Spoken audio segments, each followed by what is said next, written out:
সাভারে ৫ শতাধিক অবৈধ গ্যাস সংযোগ বিচ্ছিন্ন করেছে তিতাস গ্যাস। সকালে সাভারে হেমায়তপুর এলাকায় এই অভিযান শুরু হয়ে বিকেল ৫টা পর্যন্ত চলে। অভিযানে নেতৃত্ব দেন জ্বালানি এবং খনিজ সম্পদ বিভাগের নির্বাহী ম্যাজিস্ট্রেট মিল্টন রায়। দিনব্যাপী অভিযানে ৫ শতাধিক বাসাবাড়ির অবৈধ গ্যাস সংযোগ বিচ্ছিন্ন করা হয়। এছাড়াও নির্বাহী ম্যাজিস্ট্রেটের নেতৃত্বে ফাইজা ওয়াশিং প্ল্যান্টকে ১ লাখ টাকা জরিমানা করা হয়।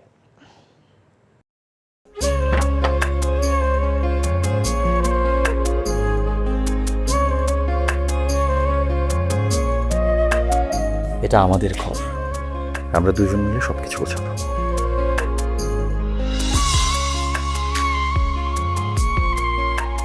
বাহ, এই ঘরটা এতদিন মরে আসছিল, নতুন বউয়ের হাত পরে একটা চক চক চক চক করতেছে। যদি কখনো কোনো ঝড়ে সেসব এলোমেলো করে দেয় তাহলে? আরে তুমি আসছো, তোমার বউয়ের হাতে রান্না খুবই চমৎকার। এলাকাটা ভালো না, একটু সবকিছু চোখে চোখে রাখেন। আমার খাওয়া নিয়েও তোমার কোনো চিন্তা করতে হবে না। এই যে চুড়ি দিয়েছে, শাড়ি দিয়েছে না যেগুলো, তার কাছে যাও যাও যাও, সরো সরো। পৃথিবীতে মানুষের মানুষের সম্পর্কের বড় সমস্যা কি জানো? ভুল বোঝাবুঝি।